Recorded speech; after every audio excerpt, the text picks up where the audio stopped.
Effectivement, c'est une conférence annuelle, la troisième du genre. Après les années précédentes, il était quand même important, après une année d'activité aussi, de revenir aussi sur voilà, ce qu'a été l'année écoulée, notamment en termes de réalisation.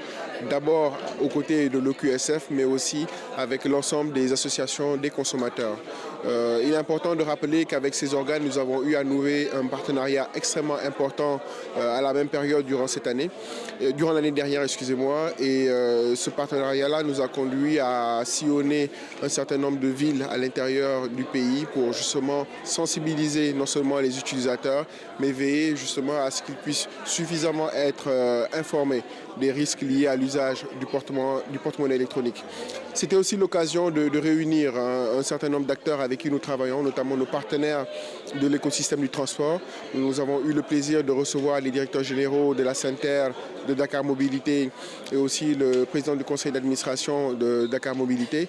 Et c'était justement l'occasion de revenir aux côtés de Anta Dieng, qui fut modératrice du panel, revenir un peu sur les réalisations dans le secteur du transport lié justement aux technologies financières.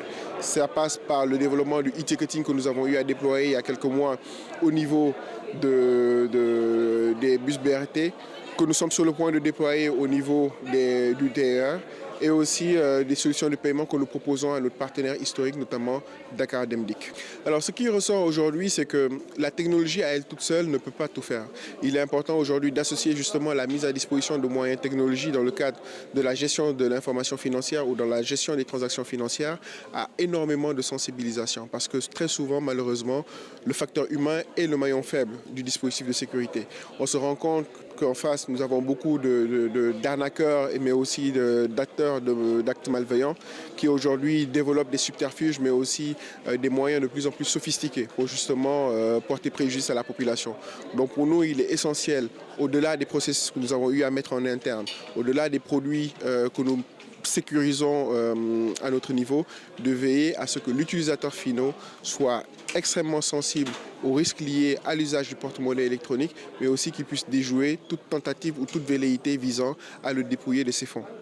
Alors nous avons été agréablement surpris et satisfaits du succès un peu du e-ticketing, parce qu'on se rend compte déjà que ça permet de solutionner un certain nombre de problèmes que rencontrent la plupart des usagers, notamment celui lié à la gestion de la monnaie, celui lié à la gestion des queues, celui lié à la gestion du temps des trajets. Donc tout ça, c'est des solutions concrètes que le e-ticketing vient solutionner. Parallèlement à ça, ça permet justement aux opérateurs de transport de pouvoir mieux gérer les fonds, mais aussi les risques liés au maniement du cash. Donc aujourd'hui, on se rend compte qu'au jour le jour, nous connaissons une croissance exponentielle de l'achat des e-tickets, excusez-moi. Et d'un autre côté aussi, nous nous rendons compte que, contrairement un peu aux appréhensions que certaines personnes avaient, ou en tout cas certains acteurs par rapport à l'adoption de cet outil, nous voyons aujourd'hui que nous sommes sur une courbe ascendante en termes d'utilisation de ces moyens d'achat des titres de transport. Donc là, ça a été déployé au niveau du BRT. Très prochainement, ça le sera au niveau du train express régional également. Alors déjà, ça passe par tous les moyens que nous mettons en place à notre niveau. Donc si vous le voyez bien, notamment au niveau de nos différents canaux de communication, mais aussi à travers des initiatives comme celle-ci, nous voyons vraiment à s'assurer que les différentes parties prenantes sont en tout cas informées des dispositions à prendre. Et je tiens vraiment encore une fois à magnifier ce partenariat que nous avons non seulement avec le QSF, aussi avec l'association ou les associations des consommateurs, mais aussi avec les forces de l'ordre. C'est l'occasion vraiment de magnifier ces partenariats-là, parce qu'ils nous permettent justement de pouvoir nous assurer que nous ne sommes pas seuls dans ce combat-là, qu'au-delà de contribuer autant que faire se peut à faire du Sénégal une économie de plus en plus digitalisée, nous pouvons compter sur eux pour justement s'assurer que ça se fait dans un cadre sain, mais aussi dans un cadre totalement sécurisé.